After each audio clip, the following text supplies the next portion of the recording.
Assalamualaikum. Waalaikumsalam, silakan dulu ya. Iya, terima kasih Pak.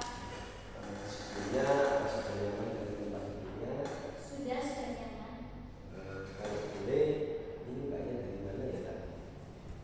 Saya dari rumah Pak. Dari rumah langsung di sini. Iya, saya langsung di sini. Kalau boleh tahu tadi perjalanan itu apakah terkendala macet dan sebagainya?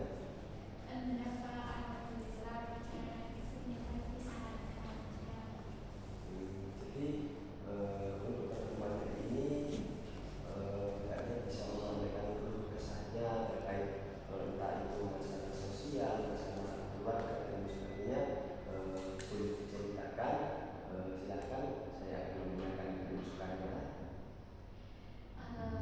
Baik, sebelumnya saya ingin menceritakan sebuah hubungan saya dulu ya Pak. Jadi dulu itu saya itu pernah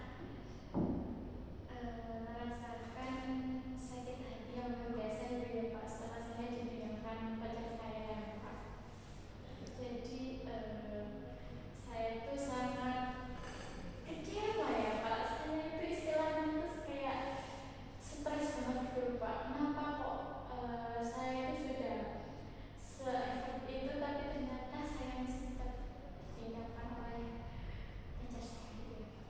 Kalau boleh tahu itu akar permasalahannya bagaimana ya kok tiba-tiba ditinggalkan atau memang sebelum-sebelumnya itu hubungannya tidak sehat dan sebagainya itu? Baik Pak.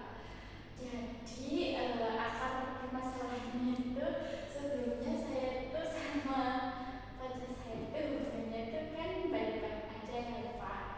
Terus ternyata setelah hubungan saya 2 tahun, saya itu kayak merasa saya itu punya pasangan tapi saya itu nggak punya pasangan gitu loh Pak. Kayak saya tuh pengen kayak kemana-mana ditemenin, kayak maksudnya tuh apa ya, saya tuh nggak suka pasangan saya itu kayak membiarin saya sendiri gitu loh. Minimal itu kan ada teman mau saya temenin mau bagaimana itu loh Pak. Mungkin bisa bahas aja lah gitu. Tetapi saya di situ tuh sudah merealisasikan hal tersebut sih Pak. Terus juga mungkin akar permasalahannya itu karena kurangnya komunikasi ya Pak. Karena saya itu tidak bisa mengungkapkan satu sama lain perasaan saya dan mantan pacar saya gitu. Kalau mbaknya sendiri itu apakah sering juga terkait hal-hal yang basa-basi atau bagaimana? Kan itu dalam suatu hubungan itu kan kalau kurang komunikasi yang baik itu kan pastinya kayak kurang gitu. Jadi komitmennya